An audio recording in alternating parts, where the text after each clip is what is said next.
Vamos começar então.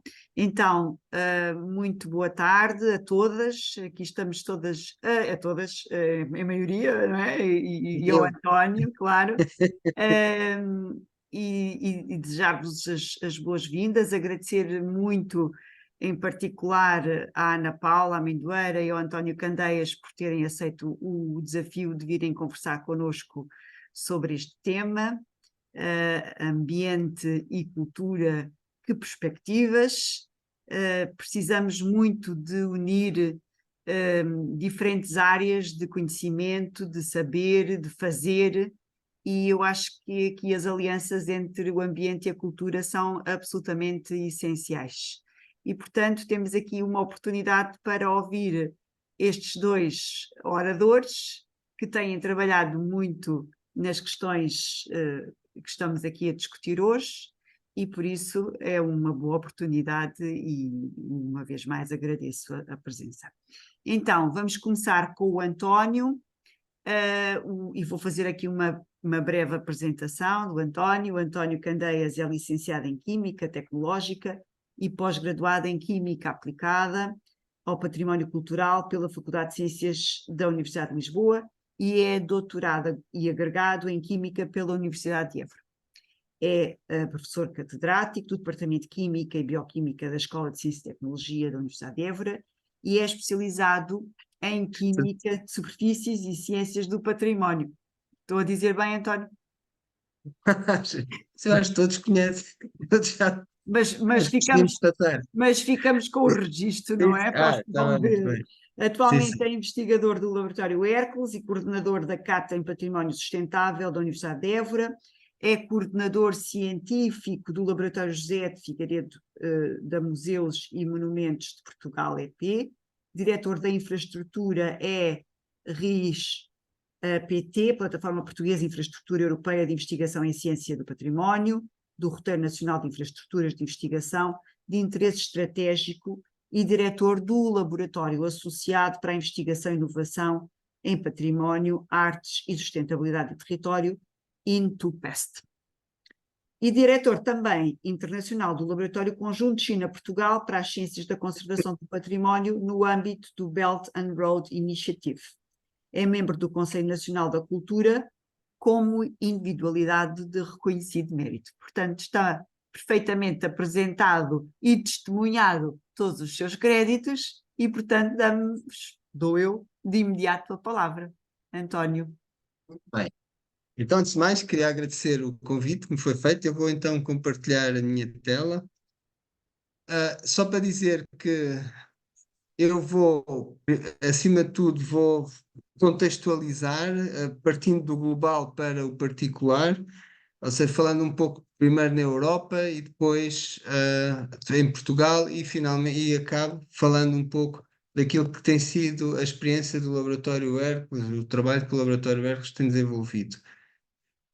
Espero que estão a ver a minha apresentação. Conseguem ver? Ok, Sim, sim. muito bem. Então, primeiro que tudo, aquilo que é importante falar é que a União Europeia decidiu, em 2019, lançar o seu grande plano para tornar a sua economia sustentável, que designou de European Green Deal. E o grande objetivo, de facto, era transformar os desafios climáticos e ambientais em oportunidades. E quais eram os grandes objetivos que se pretende com o Green Deal? Por um lado, era atingir a neutralidade climática até 2050, como saberão, e é dissociar o crescimento económico da utilização dos recursos. Os principais componentes do European Green Deal, como sabem, é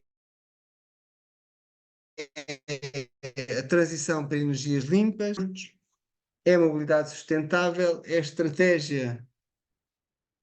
Estão-me a ouvir, não estão?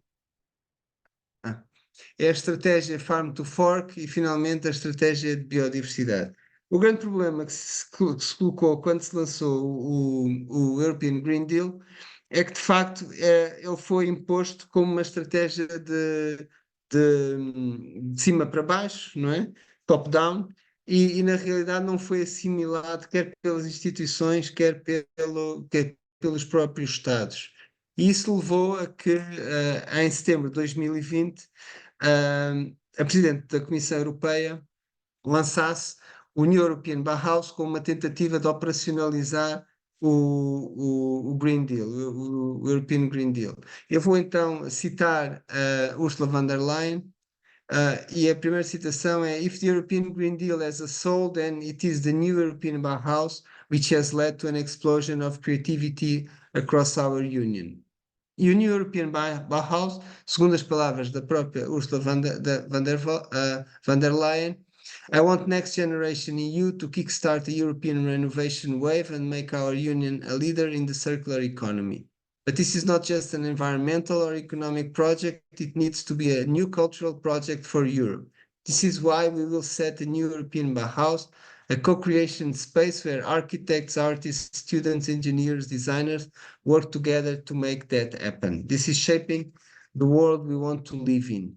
Bom, os valores fundamentais do New European Bauhaus, como está no próprio título, obviamente é a estética, é a sustentabilidade e é a inclusão. E os temas-chave que são desenvolvidos no âmbito do New European Bauhaus é, por um lado, reconectar com a natureza, recuperar o sentimento de pertença, priorizar os lugares e as pessoas que mais precisam e promover o conceito de ciclo de vida a longo prazo no ecossistema industrial. Bom, e agora perguntamos onde é que entra o património cultural no New European Bauhaus. O património cultural entra, por um lado, como inspiração, através da utilização dos conhecimentos e técnicas tradicionais no design contemporâneo, por exemplo, ou garantindo que os novos projetos respeitam e melhoram os ambientes históricos, e por outro lado também entra como recurso, e aqui pensar-se na reutilização adaptativa de edifícios históricos, e por outro, a integração da conservação do património com práticas sustentáveis. Bom, a par destes dois grandes planos europeus que estão em curso, eu queria referir ainda, como iniciativas europeias, as Joint Program Initiatives, ou seja, as iniciativas de programação conjunta. Como sabem, estas Joint Program Initiatives foram desenvolvidas para estimular a cooperação transfronteiriça, no sentido de definir agendas estratégicas de investigação comuns em determinadas áreas, e vou falar em particular da GPI-CH, a Joint Program Initiative for Cultural Heritage and Global Change. Nestas, houve em 2015 um primeiro concurso transnacional para projetos de investigação para a promoção do uso sustentável e da gestão do património cultural, e em 2019 um concurso também, e tem havido durante estes vários anos, mais recentemente, um concurso transnacional para a conservação, proteção e uso, e isto apoiou estratégias, metodologias e ferramentas para proteger o património cultural. A par do GPI-CH, existe, obviamente, e como deverão saber, o GPI Climate, que é a Joint Program Initiative for Connecting Climate Knowledge, que estabeleceu 3 grandes desafios: compreender os processos e consequências das mudanças climáticas, melhorar o conhecimento sobre os processos e medidas de tomada de decisão relacionadas com o clima, e investigar a transformação societal sustentável no contexto das mudanças climáticas. E porquê é que eu referi estas duas GPI, a CH e a Climate? Basicamente porque elas associaram-se em iniciativas conjuntas e, de facto, em outubro de 2020 desenvolveram um workshop conjunto, o Cultural Heritage and Climate Change, New Challenges and Perspectives for Research, cujo objetivo era, por um lado, avaliar o impacto das alterações climáticas no património cultural e, por outro, como é que o património cultural poderia servir para o desenvolvimento sustentável, ou seja, como é que o património cultural poderia servir para a ação climática. E o grande objetivo deste workshop foi criar um livro-banco que identificasse as lacunas de conhecimento e estabelecesse as prioridades de investigação para ações futuras destas GPI. Para terem uma noção, Portugal tem participação na GPI a partir da RCT, que representa Portugal nas Joint Program Initiative desde 2015. Em particular, neste workshop, para além da Luís Igreja, que é representante da FCT, fui eu que participei não de Portugal, na realização deste livro branco. Este livro branco foi apresentado em março de 2022. O GPI-CH tem um advisory group que foi criado posteriormente e que tem também desenvolvido iniciativas com outras entidades, e o representante português no GPI-CH é a Ana Paula Amendoeira, que está aqui comigo, que é interessante. Somos os dois que participamos nestas iniciativas. Mas para dizer então que em março de 2021 foi lançado o European Cultural Heritage Green Paper, que basicamente quer colocar o património cultural no coração do European Green Deal, e foi também em novembro de 2021 lançado uma outra ação que foi Powering Climate Action through Heritage Policies, Organizations, Research and Public Programs, também com o GPICH e com outras entidades. Isto só para dizer que a nível da União Europeia há de facto, tem-se desenvolvido ações que relacionam o ambiente e o clima com o património e iniciativas conjuntas, mas também em Portugal também isso tem acontecido. E na realidade, como devem estar lembrados, em abril de 2018, a FCT lançou as agendas temáticas de investigação e inovação.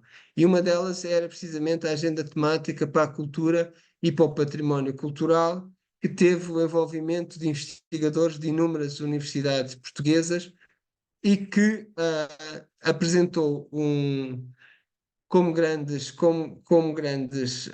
desafios, por um lado, a própria questão de como compreender o património. E aqui um dos desafios é, de facto, nós afastarmos daquela visão tradicional centrada na singularidade do bem patrimonial e na sua proteção, para uma abordagem de território enquanto conjunto de elementos significativos em que temos recursos naturais e culturais no território que estão articulados entre si. Ou seja, nesta perspectiva, o património não é uma mera adição de elementos não relacionados, mas antes um sistema territorial que resulta precisamente da relação do homem com o território.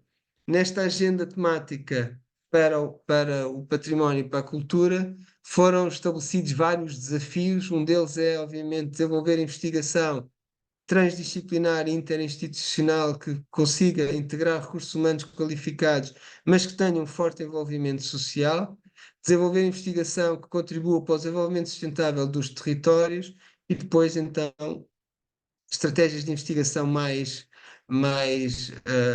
ponto de vista das ciências, que é integração da investigação sobre materiais e mecanismos de degradação de bens patrimoniais, sobre novos materiais e sobre técnicas de tratamento e mitigação, e, acima de tudo, desenvolver estratégias adequadas de gestão e mitigação de risco e implementar estratégias de valorização e comunicação do património cultural. Nesta mesma agenda foram identificadas perspectivas de inovação tecnológica e foram identificadas diversas oportunidades, entre elas, e mais significativo, e que tem a ver precisamente com estas questões das alterações climáticas, que é, por um lado, a conservação preventiva, ou seja, apostar-se mais na prevenção e menos na reação, menos na intervenção, por isso mais na prevenção e previsão. E isso implica um maior conhecimento sobre os materiais e as técnicas antigas, implica desenvolver novos materiais e soluções tecnológicas e depois desenvolver modelos de previsão e monitorização, técnicas não invasivas, digitalização massiva e sistemas integrados de gestão. Paralelamente à conservação preventiva, que deve ser uma prioridade do ponto de vista tecnológico, também foi identificado as questões da avaliação e prevenção de risco e face aos efeitos dos desastres naturais e da ação humana. Bom, mas estamos a falar disto tudo e o que importa perceber é porque é que se fala então da questão do património e do ambiente. E importa então perceber que tipo de impacto é que as alterações climáticas têm no património cultural. E, na realidade, a questão é precisamente o património cultural é muito vulnerável aos impactos das alterações climáticas. E vou enunciar agora alguns exemplos. Obviamente, como sabem, os desastres naturais, as alterações climáticas têm aumentado a frequência e intensidade de desastres naturais. E estes dois exemplos que eu aqui tenho são paradigmáticos disto que eu aqui estou a dizer. Um deles foi, de facto, no Museu Casa do Pontal, no Brasil, em que uma inundação praticamente destruiu uma grande componente deste museu etnográfico e, por exemplo, na Líbia, no final do ano passado, onde umas enormes chuvadas levaram à inundação deste campo arqueológico. Também, em termos de alterações climáticas, o aumento do nível do mar tem tido um forte impacto em algumas cidades, e em particular Veneza, aqui na Europa, tem tido problemas mais frequentes de inundação devido ao aumento do nível do mar, mas também outras cidades e outros campos arqueológicos, ou seja, basicamente o património cultural costeiro está sob forte ameaça devido ao aumento do nível do mar. Temos também mais frequência e maior severidade de eventos climáticos extremos, e estas fotografias que aqui mostro, em particular a de cima, mostra as areias do Sara, na Grécia, em abril deste ano. Nós tivemos um fenómeno semelhante aqui em Portugal, se bem com menor intensidade, mas o que estamos aqui a ver não é um filtro, não é um filtro, é na realidade uma fotografia da cidade de Atenas em pleno dia, em abril de 2024. Ou então na cidade de Spínola, em Malta, em que de facto temos estas cheias provenientes precisamente de um evento climático extremo. Também outro problema que acontece são as flutuações de temperatura que levam, de facto, a que possa pôr em causa a integridade de uma série de materiais como pedra, madeira, metal, gesso, cerâmica e outros materiais, e que são, de facto, muito suscetíveis às flutuações de temperatura. Eu coloquei esta imagem porque esta imagem é, de facto, muito ilustrativa daquilo que eu quero falar. Estamos a falar da ilha de Qingdong, na China, que fica no Lago Poyang, o maior lago da China, e o que estamos a ver é a ilha que está completamente. O lago nesta zona está completamente seco, não há não há água em torno desta, que é uma ilha que está permanentemente rodeada de água. Isto, obviamente, depois tem outros impactos. Mas temos também outros tipos de impactos. Por exemplo, no caso das regiões polares, o degelo do permafrost tem exposto uma série de sítios arqueológicos, artefactos e restos humanos, levando à sua degradação e à decomposição, e até mesmo paisagens culturais, como por exemplo o Parque Nacional de Yellowstone, ou Angkor Wat no Camboja, ou Machu Picchu no Peru, que são vulneráveis aos impactos e às alterações climáticas, e isso leva à perda de habitat, ao declínio da biodiversidade e à interrupção destes ecossistemas, alterando os padrões de vegetação e, obviamente, aquilo que é a beleza cênica e a integridade ecológica destas paisagens que têm um significado cultural. Eu queria então falar porque é que então é importante preservar o património cultural. Já vimos que pode ser muito afetado, mas porque é que é importante? Bom, por um lado, obviamente o património cultural tem um significado social e cultural, é essencial para manter a coesão social, promover a identidade cultural e preservar a memória coletiva das comunidades, mas tem também um aspecto menos simbólico, que é o facto de ter uma importância económica numa atividade que é o turismo, mas também que permite beneficiar as comunidades e as economias locais. Finalmente, também o património cultural é fundamental para a preservação, para o reforço da resiliência da comunidade e fomento um sentido de pertença ao lugar, contribuindo para a qualidade de vida.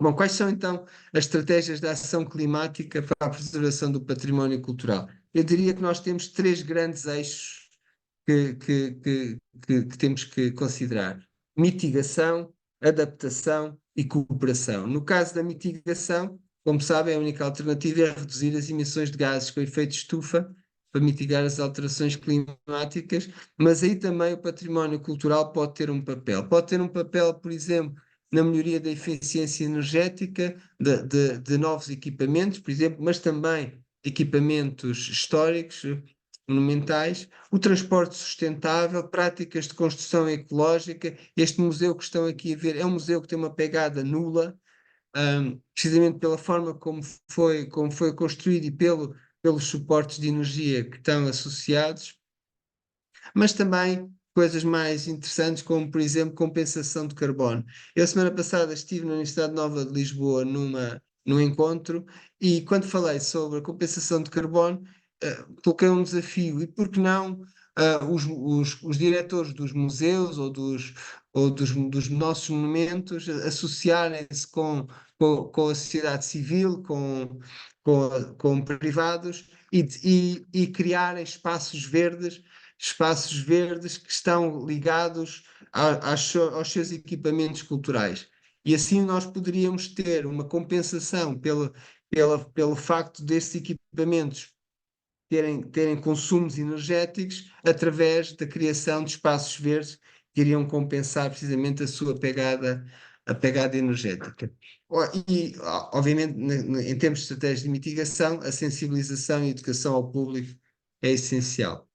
Nas medidas de adaptação, obviamente que aquilo que temos de fazer é reforçar a resiliência do património cultural, e aqui vou dar alguns exemplos, por exemplo, infraestruturas de proteção, técnicas de conservação, utilizando novos materiais contra a deterioração, a degradação e danos, também medidas preventivas de conservação. Enfim, tudo isto são áreas que se têm que desenvolver. Mas também nas medidas de adaptação, também design resiliente ao clima e a gestão dos recursos naturais, de forma a integrar os recursos naturais, abordagens baseadas nos ecossistemas, nas práticas de conservação e gestão de património cultural, para melhorar a resiliência dos ecossistemas, a conservação da biodiversidade e a mitigação dos riscos naturais.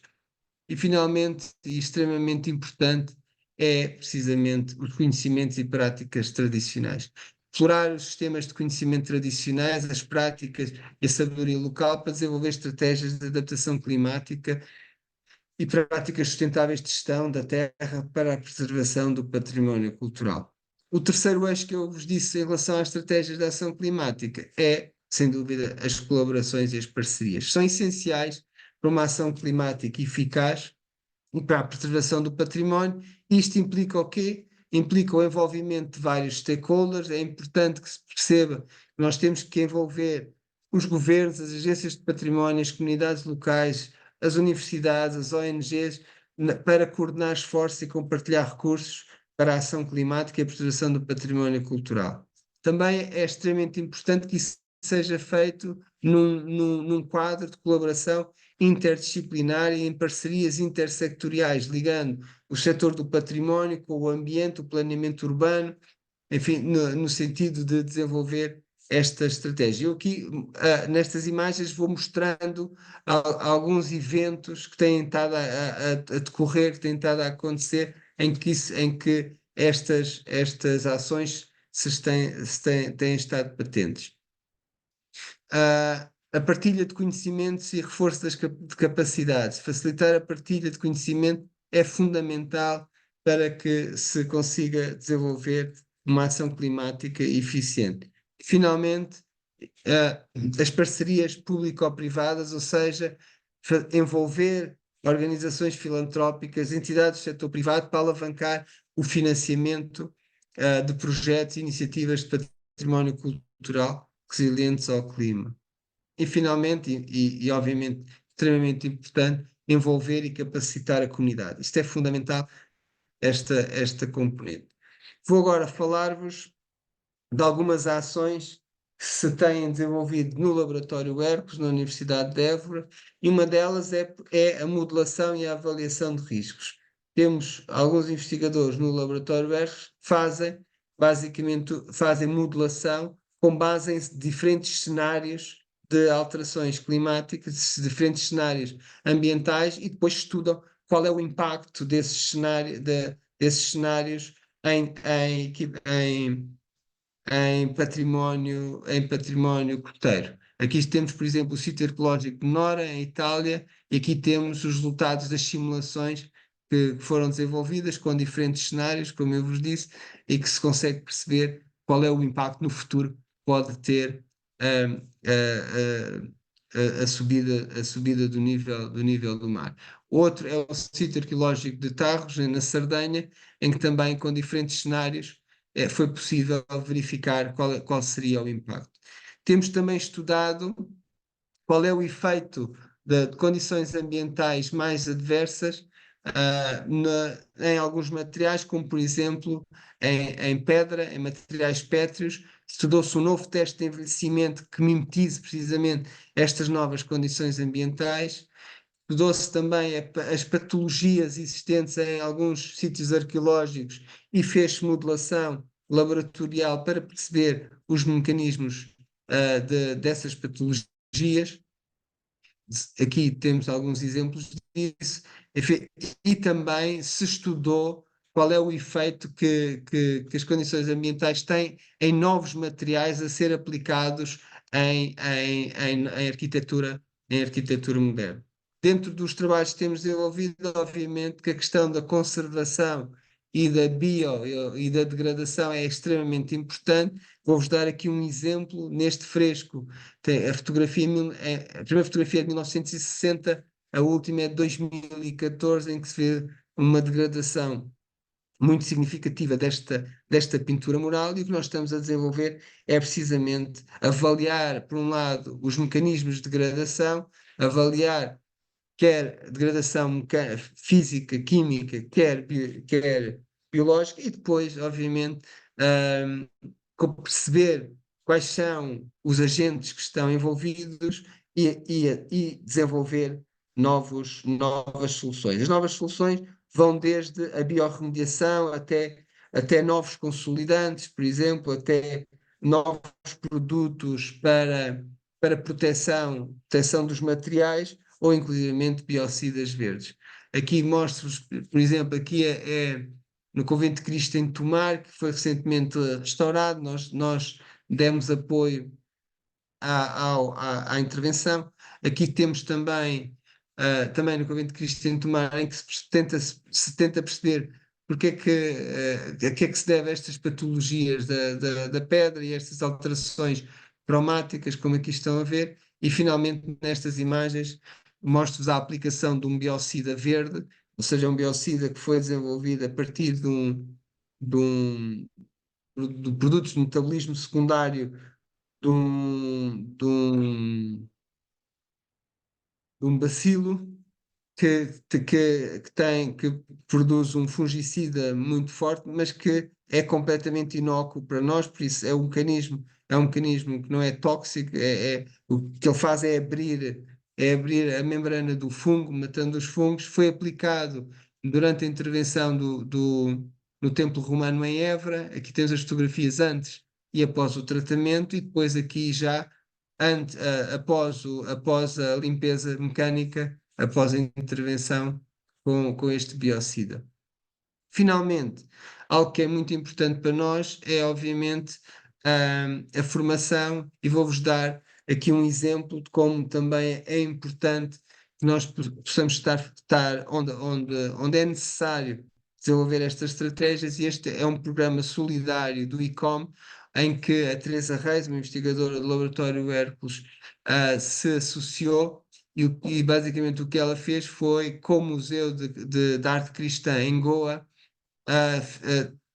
fez um programa de formação para os conservadores deste museu, onde foi possível identificar as vulnerabilidades da coleção e os agentes de degradação. Foi possível priorizar os cenários de risco e depois desenvolver estratégias para essa mitigação. Eu tenho aqui só um vídeo, ver se conseguimos ouvir. Esperem lá.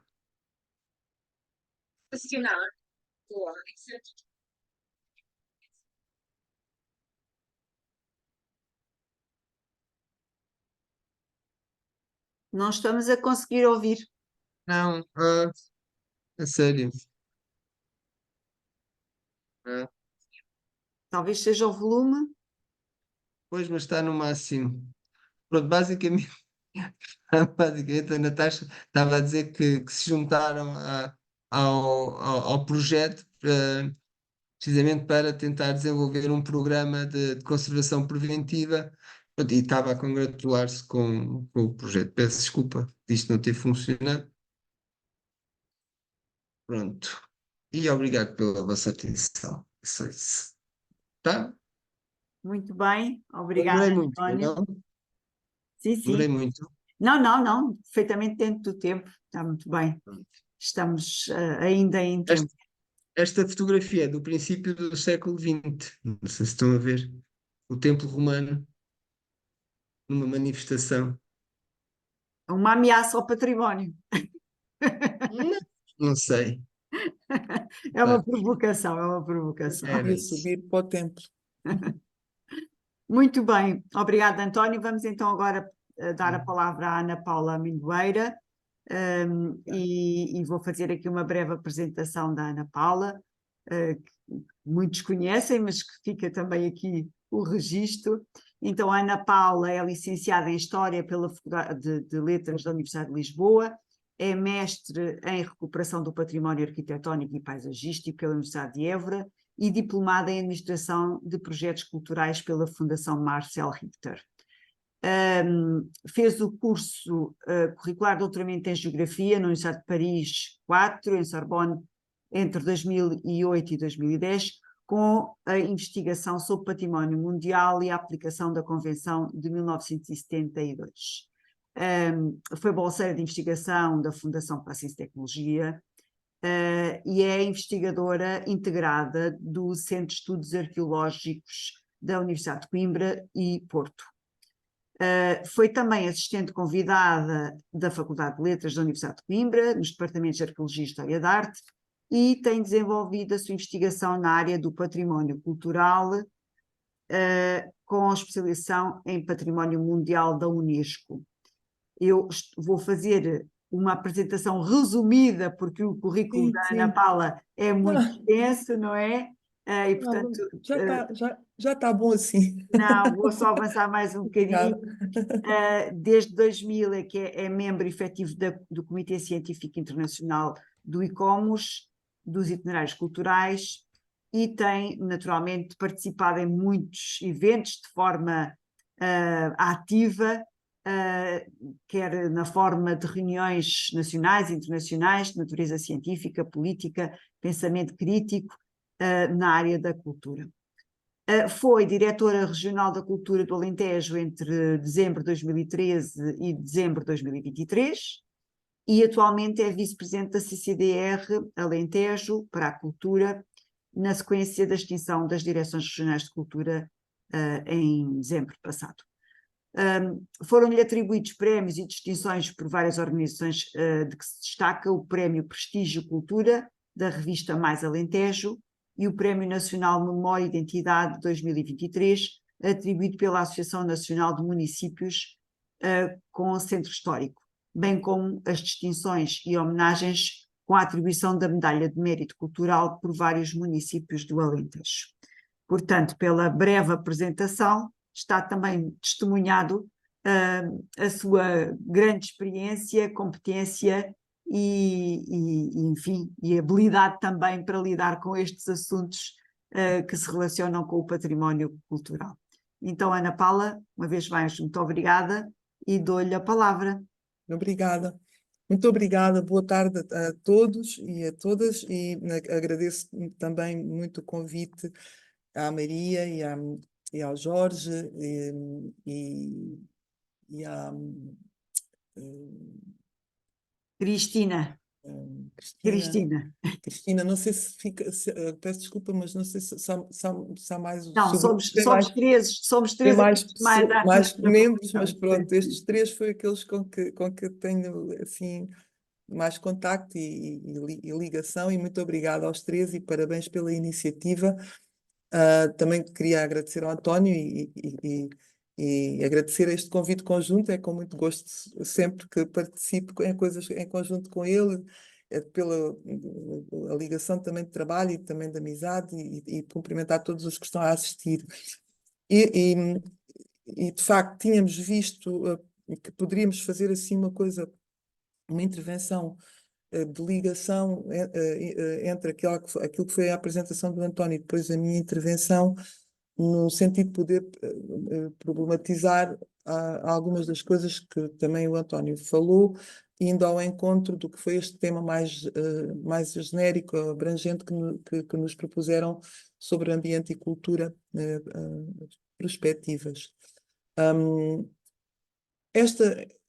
Esta apresentação do António, nomeadamente as questões relativas àquilo que são as políticas internacionais, mais concretamente políticas europeias, às questões do património, então, depois são também complementadas com questões ligadas às políticas de cultura da União Europeia, que são muito numa perspectiva também de linhas de apoio de candidaturas, nomeadamente com a Europa Criativa e outras linhas dessa natureza, que agora também não vou aqui falar tanto, porque vou-me focar mais nas questões também do património cultural, embora, como nós sabemos, não é, a cultura é uma dimensão tão abrangente e tão complexa e tão rica, que é sempre muito difícil nós abordarmos as áreas da cultura e do ambiente e do território. Portanto, no fundo, estamos a falar de tudo, não é? Quando falamos de ambiente e de cultura, falamos de tudo aquilo em que a espécie humana se movimenta, se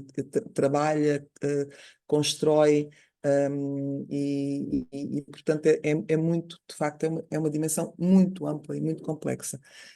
De facto, esta complexidade tem-se vindo, do meu ponto de vista, a aprofundar ou a agravar-se, digamos assim, se é possível a gente atribuir uma conotação negativa à complexidade, creio que não, mas tem-se vindo a aprofundar na inversa proporção em que nós também temos tido um olhar muito disciplinar e setorial sobre as matérias e sobre aquilo que nos rodeia e sobre a nossa vida. E, portanto, quanto mais setorial, interdisciplinarmente, desculpem, setorial e disciplinarmente nós tratamos a vida e aquilo que é a nossa ação das comunidades humanas no tempo e no espaço, mais complexidade se junta aos problemas, nomeadamente do ambiente e não são coisas separáveis, e nós insistimos muito em separá-las, nomeadamente através de políticas e de legislação, quer na Europa, quer em Portugal, naturalmente, e no mundo, mas digamos assim que a Europa talvez seja dos países que têm, digamos, uma sistematização e uma tradição maior na área das políticas culturais. E, portanto, até porque o primeiro ministério e a institucionalização da cultura nasce justamente na Europa, em França, com o André Malraux, que cria o primeiro Ministério da Cultura no mundo, não é? Não era uma área setorial de governação, até aos anos 60, quando o André Malraux é nomeado ministro ainda do De Gaulle, e depois, no fundo, provoca uma espécie de revolução na forma de encarar a cultura, desde logo institucionalizando-a como uma área de governo, coisa que até então não tinha acontecido, e que isso decorre diretamente também dos problemas que advieram para a Europa e para o mundo, dos conflitos mundiais e do Plano Marshall dos Estados Unidos na Europa, que no fundo, ao mesmo tempo que apoiava massivamente uma reconstrução europeia no que dizia respeito ao desenvolvimento, mas muito no que dizia respeito à cultura, também representava uma apropriação, digamos assim, da Europa pelos Estados Unidos, mas sobretudo da cultura europeia pelos Estados Unidos, nomeadamente através da criação de um grande mercado cultural, em que os Estados Unidos exportaram literalmente a sua cultura e em que muitas dimensões culturais da Europa ficaram completamente ou quase aniquiladas, como é, por exemplo, o cinema, que até ao Plano Marshall era florescentíssimo na Europa, como sabemos, e hoje em dia, já há muitos anos, apenas são nichos de produção cultural na área do cinema, nomeadamente o cinema francês e o cinema italiano, mas outras produções culturais na área da cinematografia eram bastante pujantes e portanto, a partir deste grande investimento financeiro no Plano Marshall, de facto, houve aí uma baixa, digamos assim, de vitalidade daquilo que é a cultura europeia nas suas mais diversas dimensões. Não vou falar delas porque também não temos tempo e não é hoje aqui o local para isso, mas apenas para contextualizar. E nessa sequência, de facto, é também essa situação que cria, digamos assim, uma espécie de reação positiva para a criação do Ministério da Cultura em França e que depois, no fundo, replica-se até hoje, nomeadamente em todos os países europeus e do mundo, portanto, acabou por ter uma influência no mundo na criação de Ministérios da Cultura e de Ministros da Cultura e onde nascem, digamos assim, as primeiras políticas públicas sistemáticas e sistematizadas para a área da cultura e também, portanto, para a área do património. Mas na área do património, justamente a maior consciencialização que nasce a nível mundial para as questões patrimoniais, ela aparece justamente no decorrer de catástrofes e de riscos e de ataques ao património. Portanto, nós podemos dizer que a consciência patrimonial e ambiental, no sentido da ligação do património com o território e com o conhecimento, nasce a partir da Segunda Guerra Mundial, sobretudo com a grande destruição da Europa e das cidades antigas europeias, que ficam, de facto, bastante afetadas, como sabemos, do ponto de vista da sua materialidade, com a destruição da guerra, mas depois também, sobretudo, e esse é um marco, que tem a ver com o ambiente, já nos anos 60, com as grandes operações internacionais de salvamento de Veneza, das grandes cheias nos anos 60, e também de salvamento de grandes monumentos no decorrer da construção da barragem do Assuão, pondo em risco grandes monumentos como os templos de Abu Simbel e Philae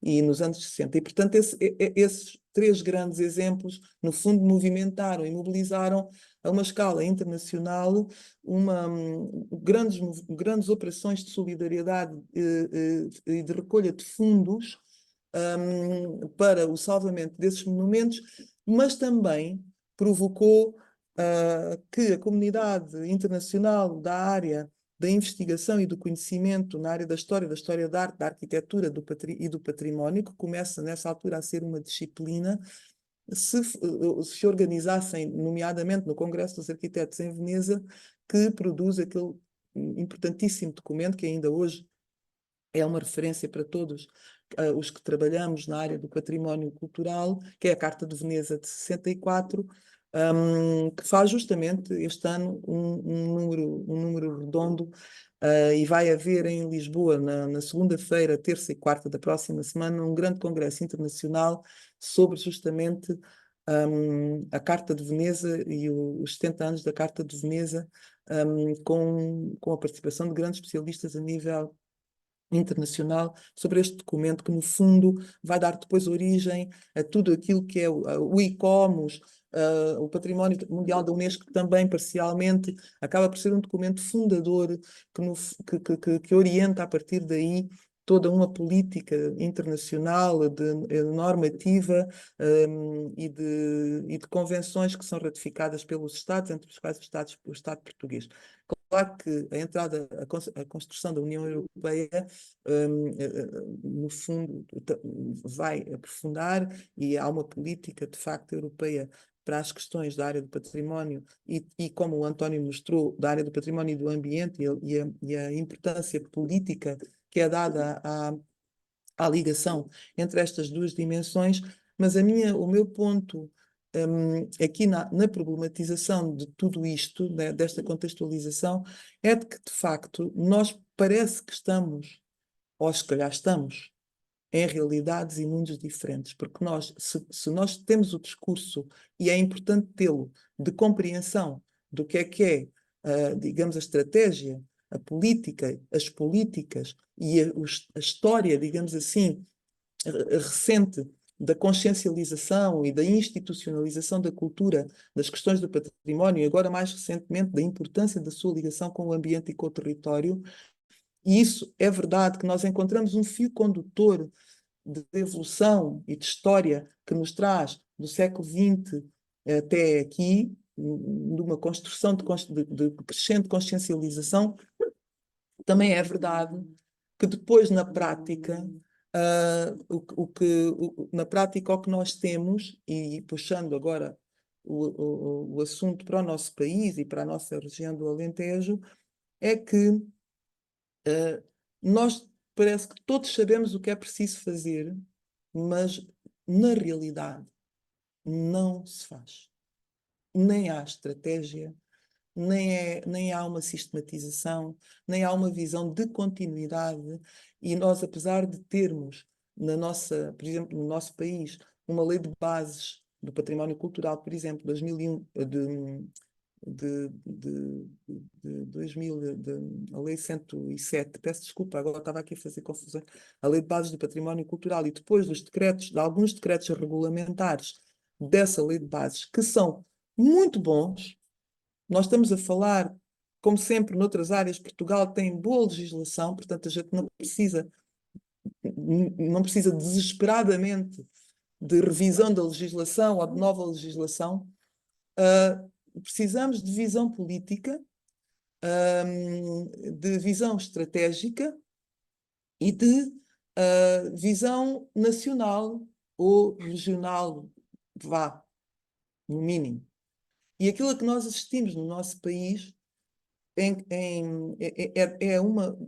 isso traz-nos verdadeiramente problemas muito complicados para resolvermos e traz-nos situações em que estamos quase na quadratura do círculo, quer dizer, quase que é quase impossível nós podermos avançar na situação que está criada neste momento. Não quer dizer que ela não mude naturalmente, e temos que lutar para corrigir, para mudar, mas nós neste momento temos uma municipalização do país que de facto dificulta, ou muitas vezes até impede uma visão estratégica, transversal e de aplicação de políticas que promovam de facto uma equidade e uma justiça climática e patrimonial e cultural. A justiça climática hoje em dia é um termo que já se começa a usar muito em termos internacionais, mas eu acho que também deveríamos usar a justiça patrimonial e a justiça cultural no sentido em que é preciso haver uma ação de todos nós, mas sobretudo de quem tem responsabilidades e de quem tem a responsabilidade de governar, haver uma ação efetiva que promova a equidade dos territórios nestas áreas importantíssimas para as identidades, para o ambiente, para a qualidade de vida e para a beleza, para ir buscar aqui uma das dimensões importantíssimas do novo Bauhaus europeu, como o António explicou, que no fundo nasce um bocadinho para tentar cavalgar, digamos assim, alguma inoperância do Green Deal, mas também vamos ter que criar outra coisa para cavalgar alguma inoperância do novo Bauhaus europeu, porque ele também não está a funcionar. Portanto, no fundo, nós vamos, como é muito comum, infelizmente, nas organizações internacionais, não é apenas na União Europeia, mas é também na ONU, na Unesco, nas agências da ONU, nomeadamente a Unesco para a cultura, para a ciência e para a educação, nós estamos sucessivamente a cavalgar coisas para evitar assumir o fracasso e como uma atitude de crítica e de autocrítica que é absolutamente indispensável, do meu ponto de vista, para nós podermos efetivamente avançar, porque eu acho que todos nós, de alguma maneira, o que é que nós nos sentimos muito, nós sentimos-nos muitas vezes, com certeza que também sentem o mesmo do que eu, é que nós temos muito boa vontade, trabalhamos imenso e fazemos cada um na nossa área tudo o possível para podermos avançar e no meu caso e no caso de cada um, conforme as tarefas e as missões de cada um, avançarmos no sentido que é, no meu caso, de mitigar, de trabalhar para que as questões do património e da cultura sejam mais, tenham mais atenção, sejam mais mitigadas, digamos assim, os impactos negativos que todas estas questões que o António falou têm na cultura e no património na sua multidimensionalidade, mas o que nós vemos é que temos uma série de constrangimentos que todos compreendemos que existem, que todos sabemos que existem e que por há uma espécie de inércia governamental e política que não tem interesse, porque há outras coisas que são prioritárias e que ficam sempre à frente das questões do património e da cultura ou do ambiente e do ordenamento do território. E, portanto, nós acabamos por sempre estar naquela posição de termos que estar, para usar uma expressão tradicional do Alentejo, a carregar água com um cesto. Quer dizer, andamos a carregar água com um cesto, andamos a trabalhar e com um dispêndio enorme de energia para termos muito poucos resultados. E porquê? Porque no nosso país, do meu ponto de vista, temos de facto este problema da municipalização do país, portanto, nós temos assistido nos últimos anos a uma responsabilização, do meu ponto de vista, de uma forma irresponsável, portanto, responsabilizam-se cada vez mais os municípios no sentido de lhes atribuir cada vez mais competências que são responsáveis, em parte, por uma inequidade nacional, porque nós não podemos fazer depender questões que são nacionais e regionais de visões municipais e nem podemos também responsabilizar os municípios pelo facto de eles não terem visões regionais. Não é para isso que os municípios existem, não é para isso que os presidentes de Câmara são eleitos. O que está errado, do meu ponto de vista, é nós atribuirmos, digamos assim, pormos as fichas num nível de governança governamental, pomos fichas para níveis de governo nacionais e regionais num nível municipal. Não pode dar certo. E, portanto, nós estamos a fazer digamos assim, ter uma fé de que, mandando todas as responsabilidades, ou quase todas, na área do ambiente, na área do património, na área da educação, na área da saúde, para a esfera municipal, ficamos com os problemas resolvidos com aquela frase absolutamente retórica de que quem está mais perto dos problemas pode resolver melhor os problemas. Isso é verdade, em parte, porque quem está mais perto dos problemas só pode resolver melhor os problemas se tiver condições para o fazer. E se houver uma visão regional e nacional, sobretudo uma visão nacional, que crie fatores e garantia de equidade naquilo que são as políticas públicas e o serviço que se presta aos cidadãos. E o património e a conservação e a salvaguarda patrimonial e ambiental é um direito, já está inscrito nos direitos culturais dos cidadãos. Os cidadãos têm direito a um ambiente, têm direito ao património e têm direito à cultura. Portanto, é um serviço que se presta aos cidadãos. Se não há condições para ele ser prestado, porque desde logo há uma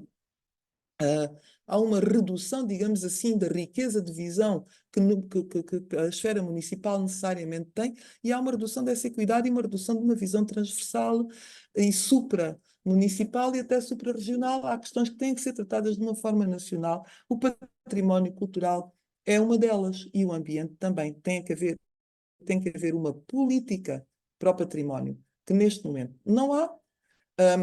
Se me disser, não, mas há políticas para a legislação em vigor. Claro, há políticas, digamos assim, no grau mais, digamos, mais básico. Claro que há políticas, nós não estamos numa anarquia, nem num país que nós somos um Estado de direito democrático. Ainda somos isso tudo, acho eu. E, portanto, há políticas. Agora, mas não há uma política desde digamos, o fim dos anos 90, princípios dos anos 2000, porque, do meu ponto de vista, só faz sentido considerar que há uma política cultural uma política patrimonial de salvaguarda ou uma política tal quando ela é acompanhada de um envelope financeiro. E que é acompanhada de um envelope financeiro que não é para cumprir, digamos assim, as meras rotinas do que são as funções do Estado, mas há um envelope financeiro que serve justamente para racionalizar uma estratégia e uma visão. E, de facto, nós, desde o princípio dos anos 2000, temos isso. E, portanto, aquilo que nós temos são intervenções e ações que, no fundo, agimos todos um bocadinho de forma casuística, no sentido de tentar minimizar, trabalhar para reduzir impactos, tudo isso, e depois vivemos estas políticas, ou a ausência delas e a falta de envelopes financeiros, de um investimento, que não é preciso ser um investimento que é necessário só. Podia ser faseado, podia ser evolutivo no tempo, mas que nós víssemos, de facto, alguma coisa com que pudéssemos contar num horizonte temporal minimamente que nos desse alguma segurança, porque depois aquilo que o António apresentou, por exemplo, o trabalho que as universidades fazem, o trabalho, por exemplo, do Laboratório Hércules, as investigações, as capacitações que hoje em dia as universidades, os centros de investigação têm, felizmente, e o que se tem avançado em produção de conhecimento, em investigação e até em possibilidade de transferência desse conhecimento, fica depois bastante posta em causa, infelizmente, porque depois a jusante há uma série de coisas que não estão a funcionar porque não há capacidade, não há visão, não há ligação, não há cimento com esta visão municipalizada, digamos assim, de gavetas, em gavetas, dificulta muitíssimo haver uma visão regional e nacional sobre estas questões, por exemplo, do património, e necessito muito que houvesse um novo programa operacional da cultura, como houve, por exemplo, no fim dos anos 90, não podia ser da mesma maneira, porque estamos com 20 e tal anos depois, teríamos que necessariamente adaptar àquilo que é hoje o tempo que vivemos hoje, as nossas necessidades, mas que precisávamos de um plano operacional da cultura que o PRR não vem resolver. O PRR para a cultura foi uma coisa que foi programada tarde, muito tardiamente, porque por via de uma reivindicação das organizações da sociedade civil em Portugal, visto quando se deram conta que não ia haver um cêntimo para a cultura no PRR, e não iria, e portanto foi na sequência de uma grande reivindicação das organizações da sociedade civil portuguesas que de facto à última hora se construiu um PRR top-down, mais uma vez, top-down, ninguém pergunta nada a ninguém, portanto foram cabimentados ou orçamentados 250 milhões de euros para um investimento em monumentos públicos, e palácios e museus. Portanto, foi o governo diretamente que decidiu que 150 milhões de euros, que agora já são 300, fossem aplicados naquilo que são as joias da coroa em Portugal. E que precisam, portanto, as intervenções que vão ser feitas pelo PR no Mosteiro de Alcobaça, e no Museu de Arqueologia, no Museu da Arte Antiga, e no Palácio da Ajuda, no Palácio da Ajuda pouco, e no Panteão Nacional, pronto, claro que são necessárias. Mas isto foi um plano feito, como eu disse, top-down, não houve participação, há muita coisa que lá está mal feita, como as questões das digitalizações e das visitas virtuais, vai-se acabar por gastar dinheiro e do meu ponto de vista, não se conseguem os objetivos, e não há um envelope financeiro de facto que permita a que nós possamos ter uma visão do património, a perspectiva que o António falou, naquela perspectiva de ligação integral ou integrada com o território, com o ambiente, com aquilo que é o conhecimento tradicional, e não o património indexado àquilo que é o valor turístico do património, porque uma coisa são os grandes sítios, os grandes monumentos, os grandes palácios, que é muito importante, que são as grandes joias da coroa nacionais, que têm um valor turístico imenso, muito bem, e que precisam de ser conservados, porque no fundo, obviamente, precisam de ser conservados não apenas pelo seu valor cultural, que já de si é imenso, mas porque também são fonte de receita importante na área da cultura, porque são monumentos com um valor turístico elevadíssimo. Acontece que o património e o valor do património, da cultura, dos territórios e do ambiente não pode nunca ser indexado ao valor turístico que eles têm. Possam ter também valor turístico e terão certamente, porque o turismo hoje em dia é uma atividade, como sabemos, completamente à escala mundial, contribui muitíssimo para os produtos internos brutos e líquidos e dos estados, não é? Portanto, as receitas são enormes, tudo isso está muito certo, mas eu acho que quem trabalha e quem defende e quem propõe, digamos assim, sistematicamente na sua vida, como é provavelmente o caso de todos os que estamos aqui a participar nesta conversa, é de que, e todos concordaremos com isso, penso eu, pois na política não se concorda, mas que o património, que a cultura, que o território, que a qualidade de vida das pessoas tem daquilo que é o valor turístico e das receitas que ele pode gerar. E há muito património, lá está, que tem um valor ambiental, paisagístico, extraordinário, belíssimo, e não tem nenhum valor turístico.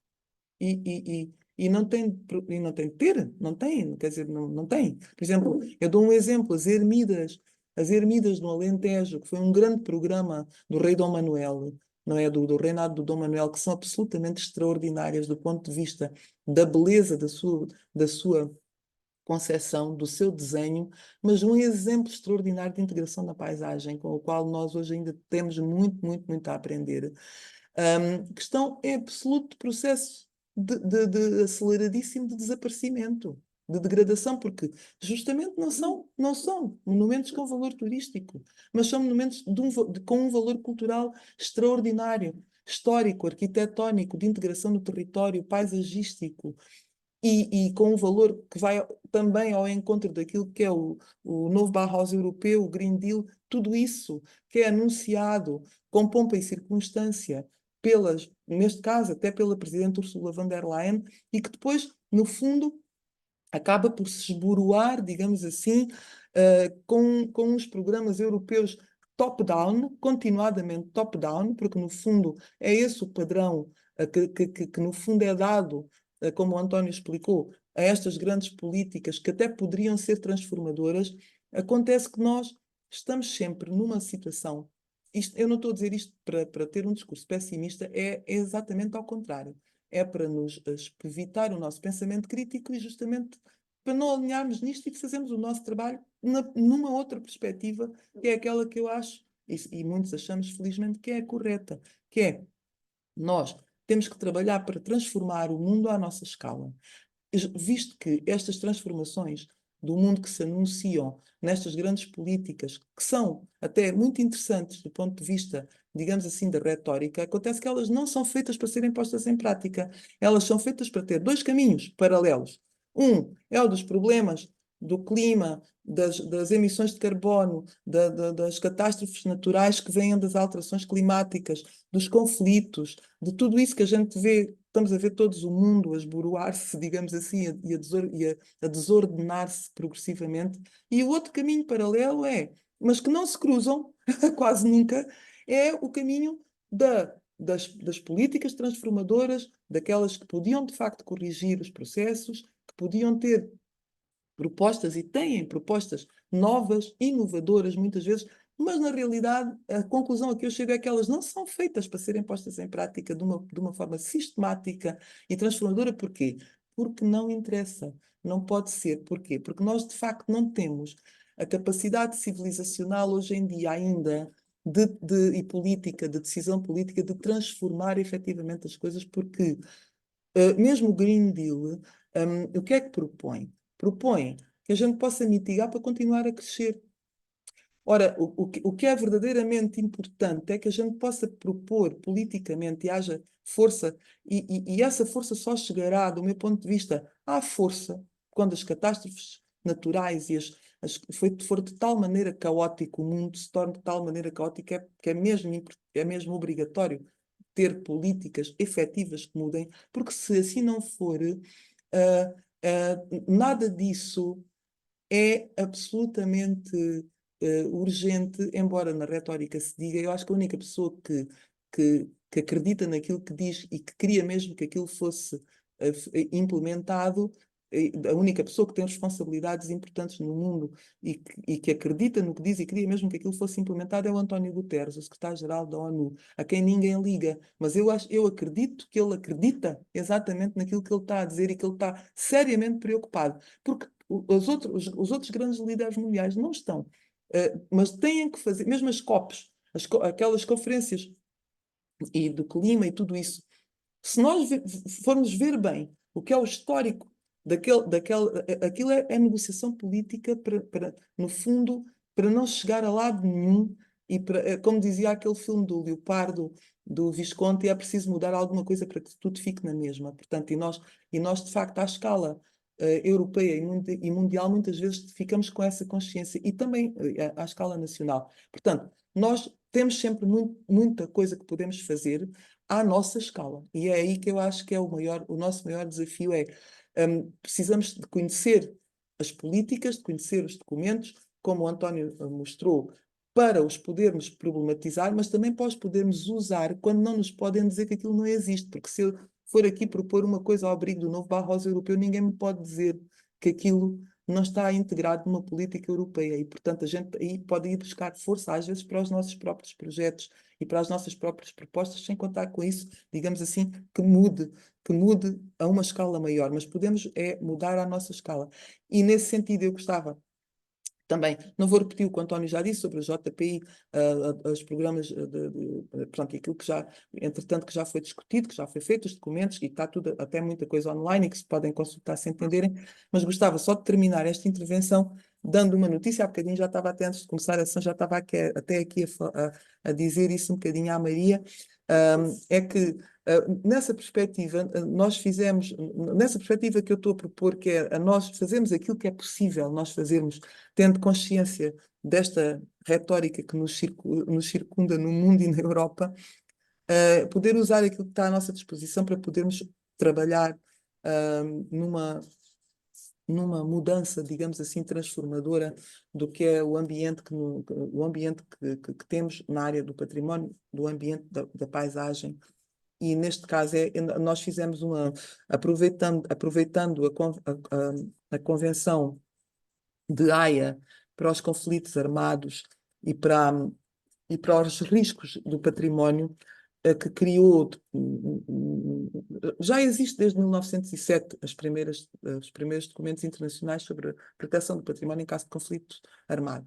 Mas depois, aquela que nos interessa agora é de 1954, a Convenção da Haia, que depois, no fundo, foi muito atualizada a seguir à Guerra da Bósnia, e é nessa altura que, no fundo, atualizada a Convenção, justamente para proteger o património em caso de conflito, mas não apenas em caso de conflito armado, que criou o Blue Shield, que é o escudo azul, que é uma organização internacional que tem como missão, de facto, a proteção e as ações de salvamento de património cultural nas suas mais amplas dimensões, quer património construído, património arqueológico, património etnológico, etnográfico e material, património arquivístico e património bibliotecário, portanto, de bibliotecas e arquivos. O escudo azul é uma espécie de cruz vermelha internacional para o património cultural, nesta sua múltipla dimensão, que permite ações de salvamento, proteção, salvaguarda, proteção de riscos, e riscos aqui também é entendido numa multidimensionalidade que não é apenas a de conflitos armados. Portanto, nós em Portugal temos muitos conflitos e muitos riscos a que o património está sujeito, e não é necessariamente conflitos armados, mas, por exemplo, temos muitos riscos nas alterações climáticas, de consequências das alterações climáticas no nosso património, na nossa paisagem, no nosso território, e o escudo azul, o Blue Shield, age aí também. Portanto, nós tivemos uma diligência, uma iniciativa que foi prepararmos uma candidatura ao Blue Shield Internacional para propor a criação de um comitê nacional português do Blue Shield, porque Portugal é dos poucos países europeus onde não havia Comitê Internacional, do Comitê Nacional do Blue Shield. Eu acabei por preparar essa proposta de candidatura que enviei para o Blue Shield Internacional, que tem sede na Inglaterra e que agora teve a reunião em Haia, porque fazia também 70 anos da Convenção de Haia e houve esta semana a reunião em Haia, e esta proposta foi feita.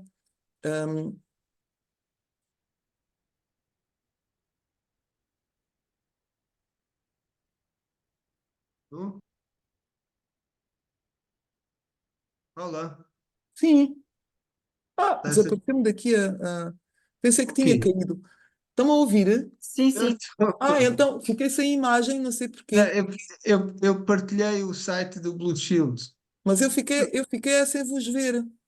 Ficaste, então como? Fiquei. Pronto, mas não interessa, o que interessa é que me Então, ouçam. espera, eu Não, mas interrompo. obrigada, fazes. Não, mas, Não, não, não, mas, interrompo, não, mas interrompo. partilha, António, desculpa lá, partilha. Se me estão a ouvir, ótimo. Eu é que Só pensei que queria, só tinha. queria dar nota que precisamos de ir encerrando também para dar um bocadinho aqui a oportunidade de Sim, tocar em sim. algumas questões. Certo.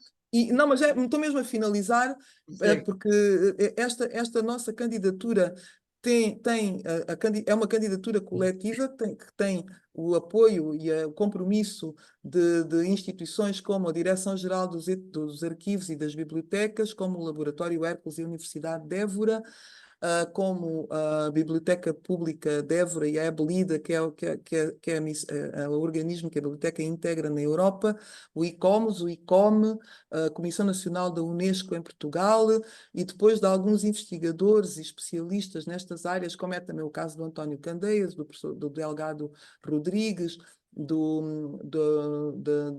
professor Vítor Serrão, enfim, do conjunto de especialistas nas mais variadas áreas do património, que também usámos, digamos assim, no apoio a esta candidatura. E tivemos ontem a notícia de que foi aprovado e que, portanto, nós agora já temos a possibilidade de criar o nosso Comitê Nacional em Portugal desta Cruz Vermelha para o Património, para trabalharmos na proteção, na salvaguarda e na prevenção de riscos para o nosso património, considerado neste âmbito mais abrangente, e acho que, olha, apesar de tudo, acho que é uma boa notícia porque nos dá aqui um âmbito, uma possibilidade de trabalharmos em parceria e em cooperação, também como o António há pouco falava no seu PowerPoint, em cooperação com muitas outras organizações da Europa e do mundo, e com certeza que será muito útil para nós podermos aqui ter uma atitude muito mais proativa na prevenção de riscos e na denúncia também de uma série de situações para a salvaguarda do nosso património cultural, entendido na sua dimensão mais abrangente. Peço desculpa, demorei-me um bocadinho demais, mas pronto, mas ainda se calhar ainda há um bocadinho de tempo para podermos conversar, se Muito quiserem. bem. Obrigada, Ana Paula, Obrigada. por esta excelente problematização, aqui levantando muitas questões e, sobretudo, pondo o ambiente e a cultura exatamente no mesmo ponto, ou seja, na mesma circunstância, não é? E que, de facto, é a circunstância em grande medida das políticas que temos, não é? Eu vou dar a palavra a alguém que quer intervir. Gostava apenas de lançar aqui antes de dar a palavra, e temos que ser muito breves, porque o tempo já vai muito adiantado. Aqui esta nota que de facto a Ana Paula também colocou, que estamos todos já muito esclarecidos, não é? Em termos de princípios, de orientações, de diagnósticos, mas de facto falta fazer em transformação, não é? E um dos elementos que está muito proclamado nos princípios é o envolvimento da comunidade, não é?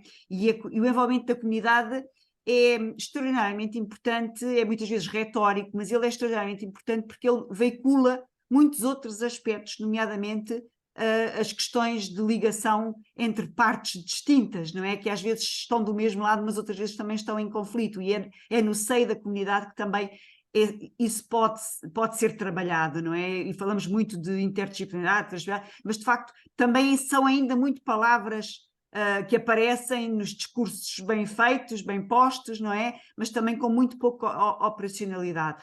e a Ana Paula coloca a questão de facto das nossas políticas, na forma como estão organizadas e também as imanências top-down, não é? Que no fundo, enfim, proclamam este princípio, mas são muito pouco ativadoras do mesmo, não é? Deste envolvimento da comunidade.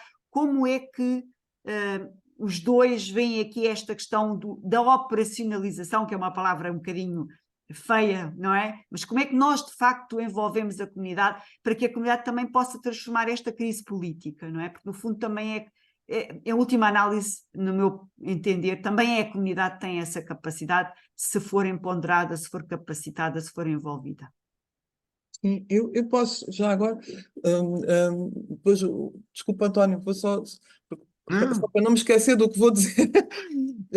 Eu acho que os processos participativos são organizados, quer dizer, a gente quando diz, vamos envolver a comunidade, quer dizer, não vamos agora, quer dizer, não é uma discussão de café, não é? Porque muitas vezes as pessoas pensam, pois há uma consulta pública, as pessoas podem se pronunciar e depois há uma audiência pública e depois o documento está à consulta pública e vamos fazer uma reunião com a população para...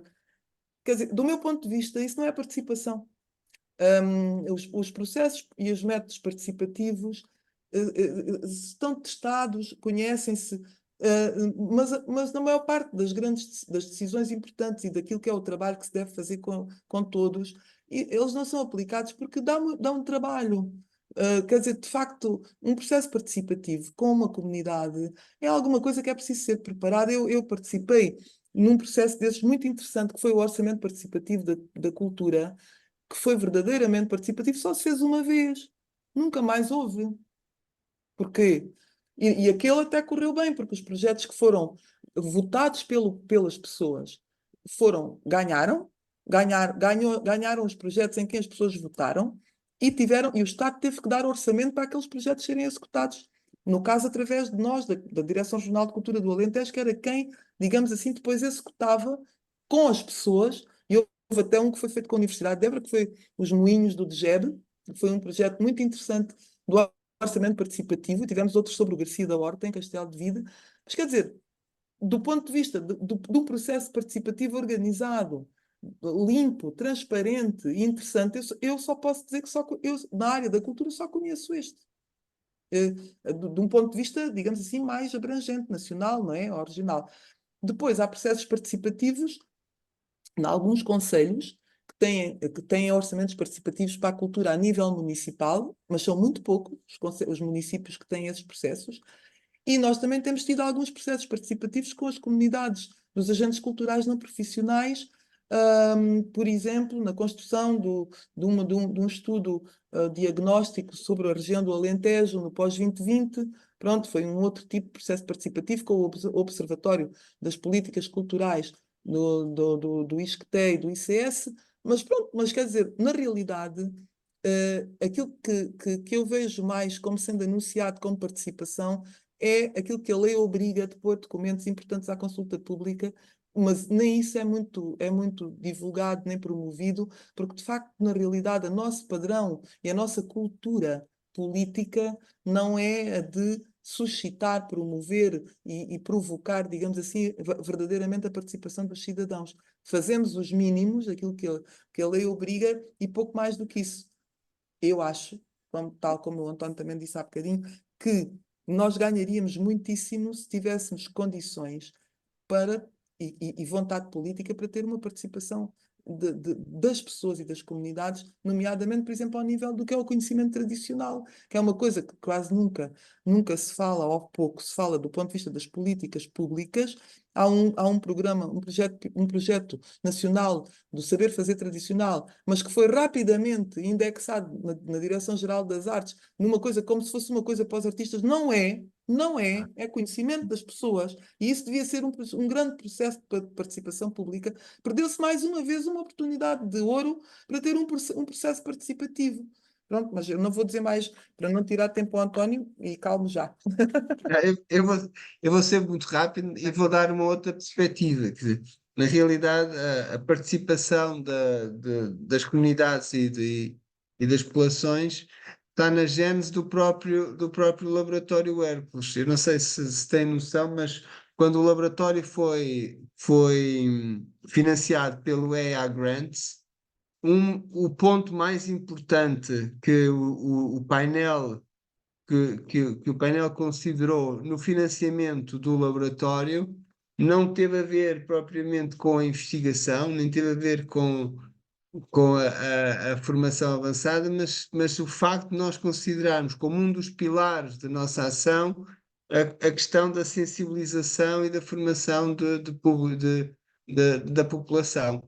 E isso está presente em todos os nossos projetos. Nós temos, nos nossos projetos de investigação e em todos os projetos em que nos envolvemos, designadamente projetos integrados de conservação e restauro, temos sempre a preocupação de envolver as comunidades e fazer com e sensibilizar as comunidades. Aliás, a esse respeito, posso-vos dizer, por exemplo, o projeto Almada, como eventualmente saberão, ganhou o Prémio Europa Nostra, precisamente na categoria, que é o Prémio Europeu de Património, precisamente na categoria de Public Engagement, né? De interagir com os públicos. E isso, de facto, é aquilo que nós tentamos. Nós tentamos sempre que haja participação das populações, envolvimento das populações, obviamente naquela questão de elas próprias se apropriarem daquele património para depois o valorizarem no futuro. E isso tem-nos levado a desenvolver atividades no Brasil, na Tailândia, na Índia, na China, com outras instituições, precisamente nesta perspectiva de valorização de património. Por isso eu diria que, sem sombra de dúvida, que isso tem que ser sempre um dos pilares da ação. Um dos pilares da ação é a cocriação, a participação das populações em todos estes processos. Por exemplo, projetos de conservação e restauro, o projeto de conservação e restauro do retábulo da Sé do Funchal e mesmo dos tetos da Sé do Funchal, tinha um programa muito forte de envolvimento das comunidades, no sentido de tornar acessível também para elas o processo todo de conservação e restauro. O próprio restauro dos painéis de São Vicente está a ser feito de forma a que a intervenção esteja aos olhos do público, ou seja, as pessoas podem de facto apreciar, ver não só a intervenção de conservação e restauro, mas também quando se está a desenvolver trabalhos analíticos em torno dos painéis de São Vicente. Pronto, era isso, é dizer que as populações Concordamos, não é? concordamos plenamente, Como na generalidade concordamos. plenamente, exato, é isso. Não. Vou só deixar uma última pergunta muito curta, muito rápida, para se alguém quiser, porque na verdade queria ter dado a palavra e depois senti a necessidade de trazer este assunto que me parece pertinente. Se há alguma questão que alguém quisesse colocar, ainda para fecharmos. Posso fazer uma questão, pôr uma questão, um comentário. Força, Jorge. Aqui, enfim, eu gostei muito destas intervenções, muito. Enfim, não posso dizer tudo quanto achei de série interessante e cumprimento os dois oradores intervenientes, muito bom, foi muito interessante, muito sério, raramente há esta frontalidade em colocar as coisas com esta clareza. Há aqui um problema de fundo que tem a ver com a questão do desenvolvimento e que está a colocar a prevalência do turismo sobre tudo o resto. Enfim, não vamos aqui explicar quanto é que isso depois tem em conta. Há aqui também um outro problema que é um problema dos valores. E a questão do belo. E a questão do belo é uma questão que se aprende e não é fácil de perceber. E o que eu vejo, enfim, visitando a Europa, estamos a falar sobre a Europa, mas não só apenas a Europa, é uma educação para a qualidade artística, que eu não vejo em Portugal. Eu não vejo em Portugal os alunos das escolas primárias e secundárias irem ver obras para perceberem o que é o belo e serem ensinadas a ver o belo. Não vejo. Não vejo viajarem a Madrid, que é aqui muito perto, ou a Paris, ou a Londres, e como eu vejo, quando estou nestas cidades, equipas de meninos de toda a Europa a visitarem e a serem explicadas. Não vou aqui falar de experiências recentes, mas claramente em Portugal eu não vejo aqui uma educação sobre a qualidade da cultura nos seus elementos mais decisivos, nem sequer em Portugal. Nem sequer em Portugal. Quer dizer, não vejo as turmas no Museu da Arte Antiga, não vejo as pessoas a verem e os professores a explicarem o que é ali de excepcional. Há aqui todo um culto da mediocridade e um culto da mediania. E isso tornou-se uma espécie de senso comum em que toda a gente tem medo de ser acusado de algum elitismo ou de alguma dificuldade. Isto tornou-se muito difícil explicar que há situações que não são fáceis. Eu tenho muitas dúvidas sobre a participação. Muitas dúvidas. Quer dizer, são todas muito válidas, todos os exemplos foram dados. Mas é meramente um processo, é o primeiro passo, é o primeiro elemento. Depois há um aspecto muito mais difícil, que é que estas pessoas que vejam estes dados, quer sejam os painéis, quer sejam os retábulos, integrem isso numa exigência própria e que se cultive. E não sejam apenas um acumular de experiências que se tornam irrelevantes na continuidade. Eu não vejo que, de facto, essa participação tenha mudado a qualidade cultural portuguesa. Pelo contrário, ela tem-se crescentemente diminuído. Crescentemente diminuído. A pessoa vê o que se passava quando agora, nos 50 anos, vê qual é o nível cultural da televisão, da rádio, e vê a situação contemporânea, e é desesperante. Sabe?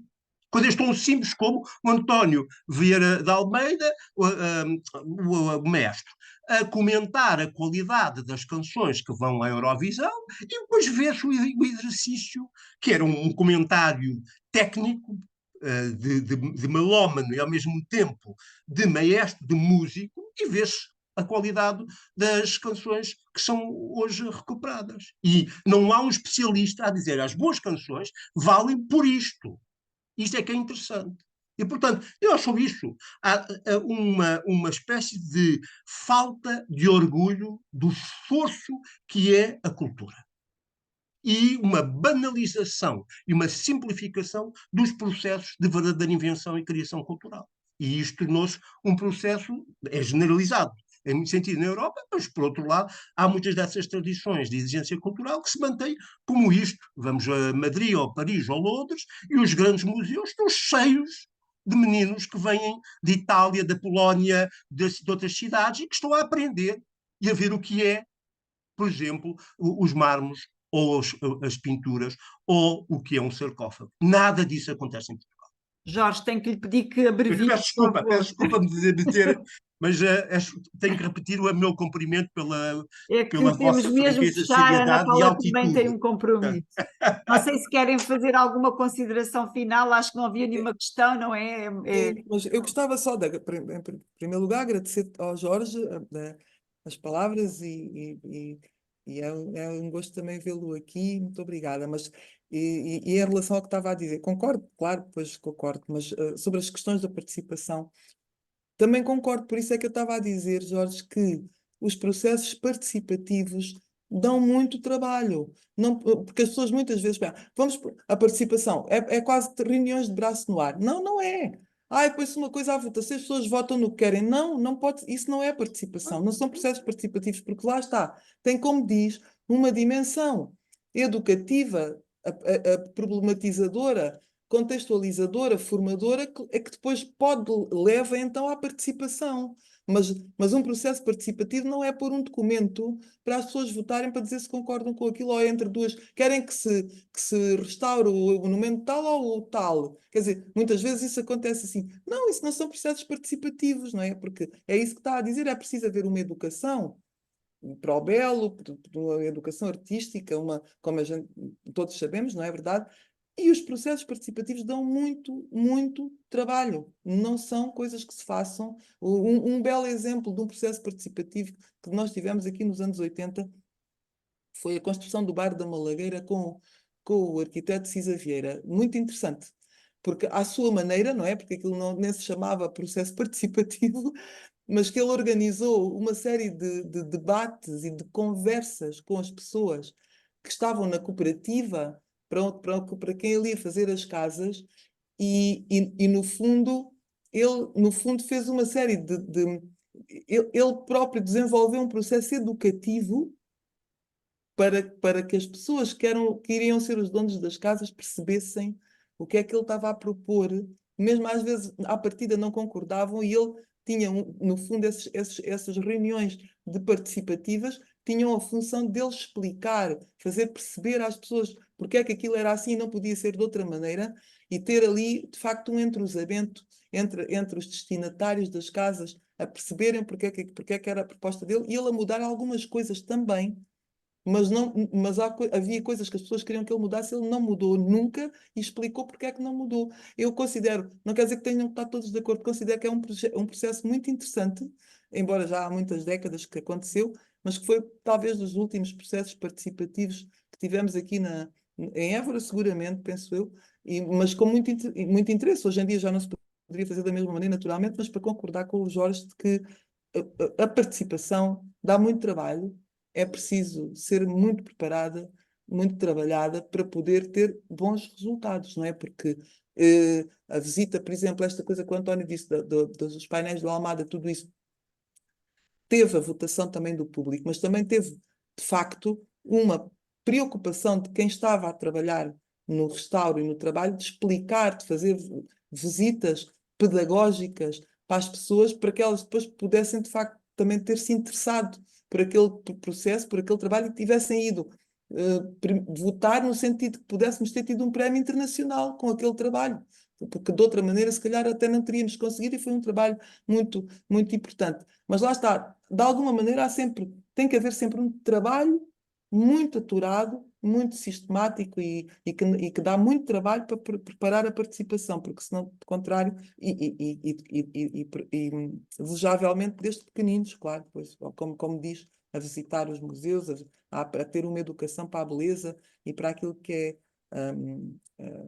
a qualidade, digamos assim, a qualidade de vida das pessoas, que hoje em dia é alguma coisa de que nós, de facto, não ensinamos, e concordo também com o que disse. Muito obrigada. Muito bem, então, se concordarem, encerramos aqui a sessão, agradecendo a todos a presença, reforçando o agradecimento aos nossos oradores.